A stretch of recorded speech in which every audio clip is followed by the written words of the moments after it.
Technique ক্লাসে তোমাদের সকলকে স্বাগত। আজকের আমার আলোচ্য বিষয় 2025 সালের ষষ্ঠ শ্রেণীর প্রথম পর্যায়ক্রমিক মূল্যায়নের অঙ্কের দ্বিতীয় সেটের প্রশ্ন এবং তার উত্তর।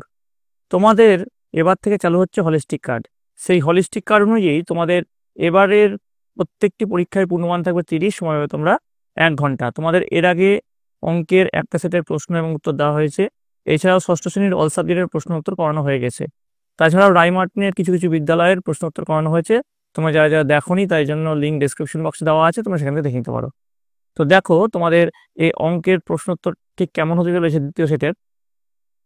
প্রথমে সঠিক উত্তরটি নির্বাচন করো। 1 গুণ 10 সমান 10। প্রথম প্রশ্ন, 4, 8, 12, 16 দ্বারা বিভাজ্য সংখ্যা হবে কটা? একটা নাকি দুটি নাকি তিনটি নাকি অসংখ্য?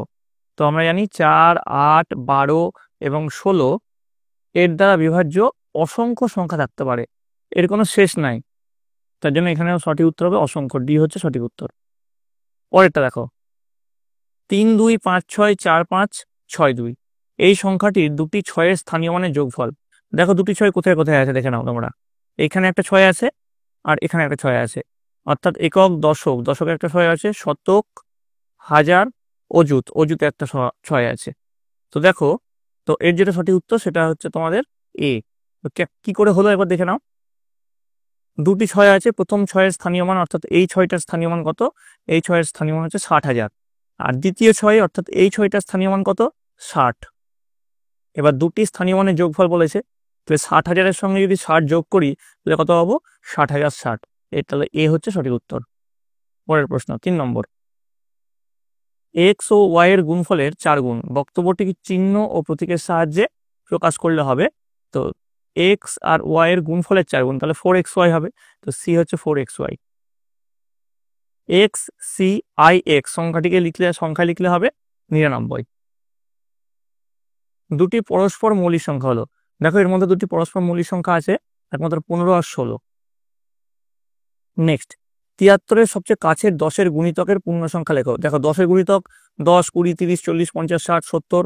দেখো একটা হচ্ছে 70 হচ্ছে, একটা হচ্ছে 80 হচ্ছে। তো 73-এর কাছে 70 পড়ছে, 80 থেকে 70টা বেশি কাছে হচ্ছে, তাই জন্য এই উত্তরটা হবে 70। এবার কথায় লিখতে বলেছে, এটা কি হবে? 42.009।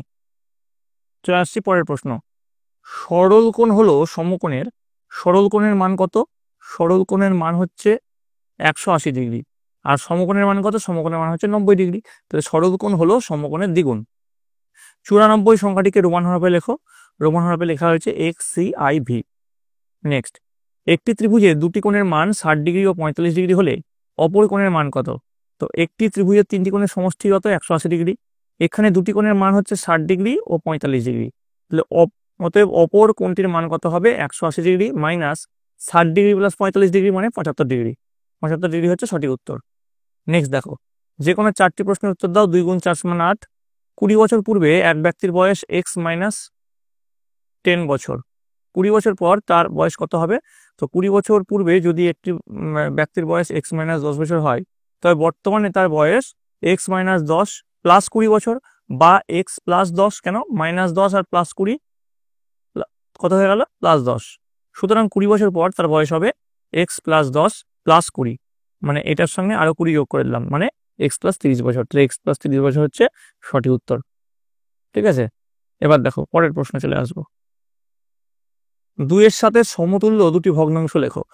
2-এর সাথে সমতুল্য ভগ্নাংশ দুটি দেখো। 2-এর সাথে সমতুল্য দুটি ভগ্নাংশ হলো 4-এর 14, মানে উপর এবং নিচে 2 দিয়ে গুণ করলাম, আর তারপরে 6-এর 21, মানে উপর এবং নিচে 3 দিয়ে গুণ করলাম। তো এইগুলো সমতুল্য, কারণ ভগ্নাংশগুলির মান পরিবর্তন করা হয়নি। বোঝা গেছে? এবার দেখো 3 নম্বর প্রশ্ন। একটি শ্রেণীতে 40 জন ছাত্র পড়ে। একদিন ছাত্র সংখ্যার 9/10 উপস্থিত ছিল। ওই দিন কতজন ছাত্র অনুপস্থিত ছিল? তাহলে মোট ছাত্র সংখ্যা হচ্ছে 40 জন, উপস্থিত ছাত্র সংখ্যা 40 জনের 9/10, মানে 40 গুণ 9 যোগ বাই 10। ঠিক আছে, তাহলে দেখো এখানে যদি আমরা কাটাকাটি করি, 40কে 10 দিয়ে কেটে দিলাম, কত হলাম? 4, 4 নং 36। অতএব অনুপস্থিত ছাত্রছাত্রীর সংখ্যা 40 বিয়োগ 36 মানে 4 জন। বোঝা গেল? এবার দেখো, 4,36,925 থেকে কত বিয়োগ করলে বিয়োগফল 832 দ্বারা বিভাজ্য হবে?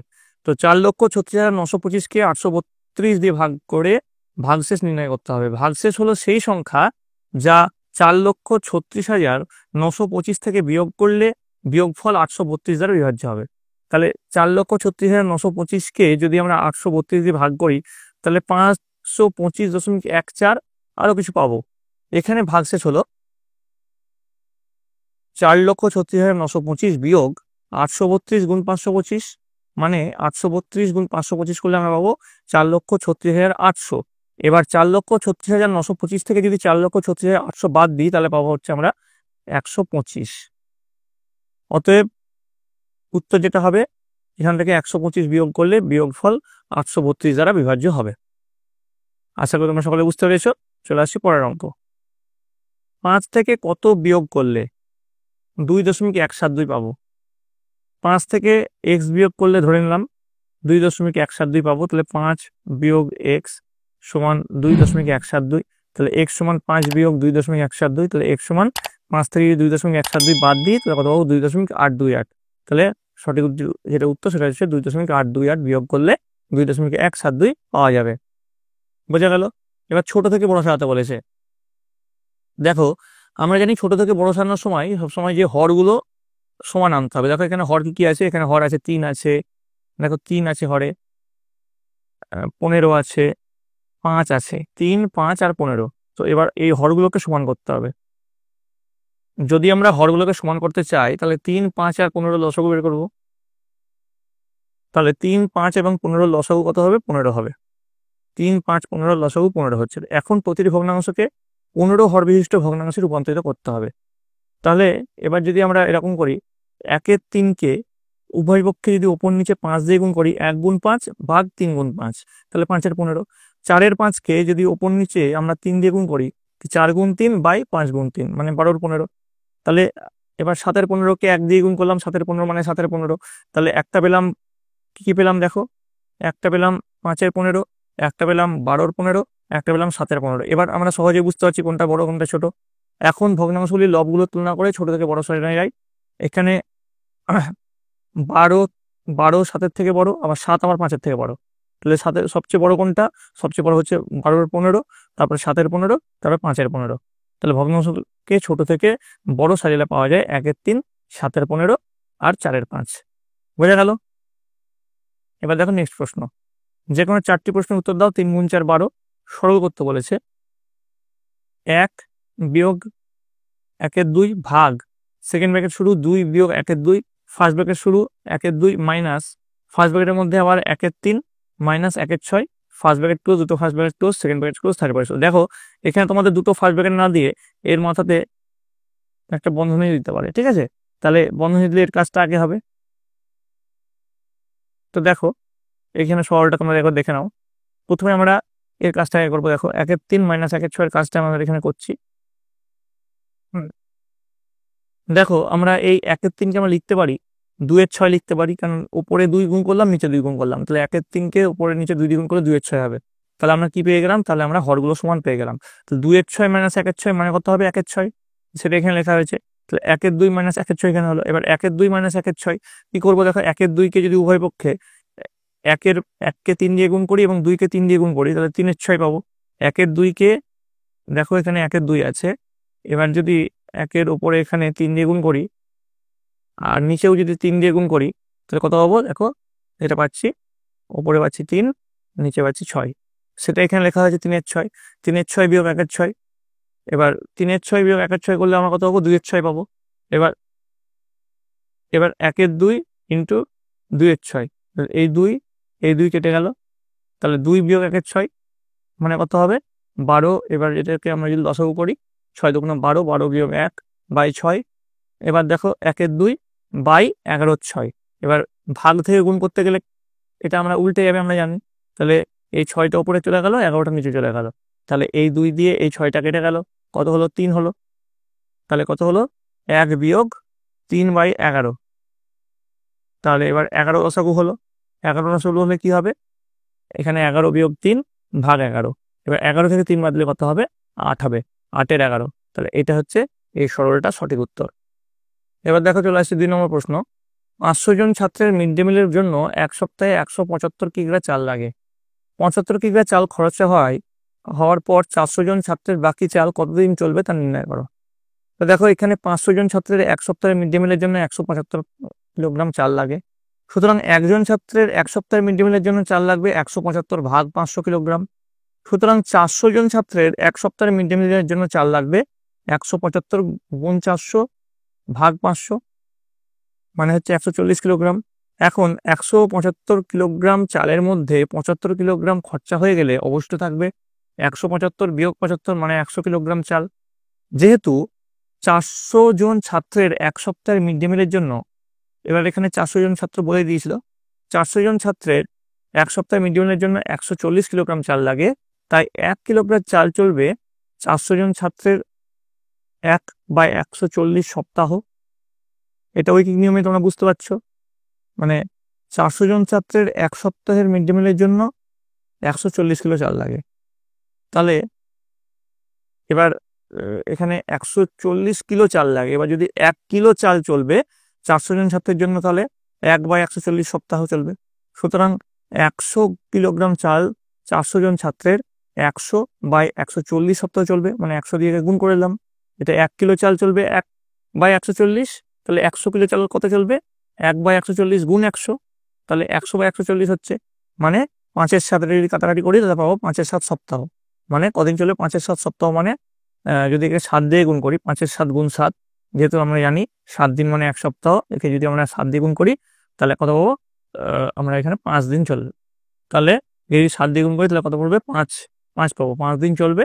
অতএব 400 জন ছাত্রের বাকি চাল 5 দিন চলবে। বুঝে গেল? এবার দেখো সকাল 5টায় 3টে মোরগ একসঙ্গে রেখে উঠলো। যদি প্রথম মোরগটি 36 সেকেন্ড অন্তর, দ্বিতীয় মোরগটি 30 সেকেন্ড অন্তর এবং তৃতীয় মোরগটি 48 সেকেন্ড অন্তর ডাকে, তবে কখন তারা আবার একসঙ্গে ডাকবে? দেখো এর লসাগু, এই যে 30 সেকেন্ড, 36 সেকেন্ড আর 48 সেকেন্ড, এর লসাগুটা আমরা আগে বের করব। তো এর লসাগু বের করলে কত হয়, আমরা এটাকে উৎপাদকে ভেঙে নিলাম। 36কে 2 গুণ 2 গুণ 3 গুণ 3, 30কে ভাঙলাম 2 গুণ 3 গুণ 5, 48কে ভাঙলাম 2 গুণ 2 গুণ 2 গুণ 2 গুণ 3। তাহলে লসাগু কত হচ্ছে, লসাগু আমরা পাবো 2^4 গুণ 3 স্কোয়ার গুণ 5, মানে 720, মানে 720 সেকেন্ড। তাহলে 720 সেকেন্ড মানে হচ্ছে, এটাকে 60 দিয়ে ভাগ করে তাহলে 12 মিনিট পাচ্ছি। তাহলে 3টি মোরগ আবার একসঙ্গে সকাল 5টা 12 মিনিটে ডাকবে। এর আগে 5টা ডেকেছিল, সকাল 5টা ডেকেছিল, তার 12 মিনিট পর, মানে সকাল 5টা 12 মিনিটে আবার ডাকবে। চলে আসবো 4 নম্বর। একটি জলপূর্ণ কলসির ওজন 16.1 কিলোগ্রাম। কলসির 1/4 অংশ জলপূর্ণ থাকলে তার ওজন হয় 5.1 কিলোগ্রাম। শূন্য কলসির ওজন কত? ধরি কলসির ওজন x কিলোগ্রাম এবং জলপূর্ণ কলসির ওজন y কিলোগ্রাম। তাহলে প্রশ্ন অনুসারে বলেছে x যোগ y মানে 16.1, মানে 33/2 কিলোগ্রাম। এটা 1 নম্বর ইকুয়েশন ধরে নিলাম। কলসির 1/4 অংশ জলপূর্ণ থাকলে জলের ওজন হবে y/4 কিলোগ্রাম। ঠিক আছে, তাহলে প্রশ্ন অনুসারে x যোগ y/4 সমান 5.1/4, মানে 21/4 কিলোগ্রাম। এটা 2 নম্বর ইকুয়েশন ধরে নিলাম। তাহলে সমীকরণ 1 ও সমীকরণ 1 থেকে সমীকরণ 2 যদি আমরা বিয়োগ করি, দেখো বিয়োগ যদি আমরা করি, তোমরা একটা দেখে নাও, এখান থেকে আমরা y এর মানটা কত পাবো, y এর মানটা আমরা পাবো 15 পাবো, y এর মানটা এখান থেকে 15 পাবো। তাহলে y এর মান সমীকরণ 1-এ যদি আমরা বসাই, সেক্ষেত্রে আমরা x এর মান পাবো 1.1 অতএব শূন্য কলসির ওজন 1.1 কিলোগ্রাম। আশা করি সকলে বুঝতে পেরেছ। নেক্সট দেখো, আমার 15 মিটার লম্বা সাদা ফিতে আছে, আমি 1/3 অংশ কেটে নিলাম। কত অংশ সাদা ফিতে পড়ে রইল ও সেটা কতটা লম্বা বের করো। তো আমার কাছে 15 মিটার লম্বা সাদা ফিতে আছে, আমি 1/3 অংশ কেটে নিয়েছি। তাই কেটে নেওয়া অংশ দৈর্ঘ্য কত, 15 মিটারের 1/3 অংশ, মানে 15 গুণ 1/3, মানে 5 মিটার। অতএব 5 মিটার ফিতে কাটা হয়েছে। পড়ে থাকা ফিতের দৈর্ঘ্য হচ্ছে 15 মিটার বিয়োগ 5 মিটার, মানে 10 মিটার। তাহলে পড়ে থাকা ফিতের অংশ মোট ফিতের দৈর্ঘ্য সমান 15 মিটার, কাটা হয়েছে 5 মিটার, তাহলে পড়ে আছে কত 10 মিটার। পড়ে থাকা ফিতের ভগ্নাংশ হচ্ছে 10/15, মানে 2/3 অংশ। সুতরাং 2/3 অংশ সাদা ফিতে পড়ে রইল, যার দৈর্ঘ্য হচ্ছে 10 মিটার। আশা করি সকলে বুঝতে পেরেছ। এবার দেখো 6 নম্বর। সবচেয়ে ছোট সংখ্যা কত যা 18, 24 এবং 42 দিয়ে বিভাজ্য? তাহলে 18, 24 এবং 42 এর লসাগুটা বের করব। তো 18কে উৎপাদকে ভাঙলে 2 গুণ 3 গুণ 3, মানে 2 গুণ 3 স্কোয়ার। 24কে যদি উৎপাদক ভাঙি 2 গুণ 2 গুণ 2 গুণ 3 মানে 2 কিউব গুণ 3। 42কে উৎপাদক হলে 2 গুণ 3 গুণ 7। তাহলে লসাগু নির্ণয়ের জন্য প্রত্যেকটি মৌলিক উৎপাদকের সর্বোচ্চ ঘাত নিতে হবে। তাহলে এখানে 2 এর সর্বোচ্চ ঘাত কত? 2 এর কিউব, দেখতে পাচ্ছ 2 এর কিউব। আচ্ছা, 3 এর সর্বোচ্চ ঘাত কত? 3 স্কোয়ার, এই যে 3 স্কোয়ার সর্বোচ্চ ঘাত। এছাড়া তো সব 3 এর এক ঘাত করেই আছে। আর 7 সর্বোচ্চ ঘাত এক জায়গাতেই 7 আছে, এইটা। তাহলে এটা হচ্ছে 7 সর্বোচ্চ ঘাত হয়ে গেল। তাহলে এই 2 এর সর্বোচ্চ ঘাত, 3 এর সর্বোচ্চ ঘাত আর 7 সর্বোচ্চ ঘাতকে যদি গুণ করি তাহলে আমরা কত পাবো? 504 পাবো। তাহলে সুতরাং সবচেয়ে ছোট সংখ্যা হলো 504, যা 18, 24 এবং 42 দ্বারা বিভাজ্য। তো এই গেল তোমাদের ষষ্ঠ শ্রেণীর প্রথম পর্যায়ক্রমিক মূল্যায়নের অঙ্কের হলিস্টিক প্যাটার্নোলজি প্রশ্ন এবং তার উত্তর। তোমাদের যদি এই ভিডিওটা ভালো লেগে থাকে অবশ্যই একটু লাইক করবে, বন্ধুদের কাছে অনেক অনেক শেয়ার করবে। তোমাদের পরীক্ষা আসতে বেশি সময় নেই, তোমরা মন দিয়ে ভালো করে পড়াশোনা করো। আর এইটাই যে হুবহু তোমাদের পরীক্ষা আসবে তার কোনো মানে নেই। তোমাদের এর আগে একটা সেট করিয়েছি, আবার একটা সেট করালাম, এর পরবর্তীতে আরও 2 থেকে 3টে সেটের প্রশ্ন এবং তার উত্তর করাবো। সেগুলো তোমরা ভালো করে প্র্যাকটিস করো এবং সর্বোপরি তোমরা তোমাদের বই থেকে অঙ্কগুলো খুঁটিয়ে করো। দেখবে তোমাদের পরীক্ষায় সাফল্য নিশ্চিত। তোমরা সকলে মন দিয়ে ভালো করে পড়াশোনা করো। তোমরা সকলে ভালো থাকো, তোমরা সকলে সুস্থ থাকো।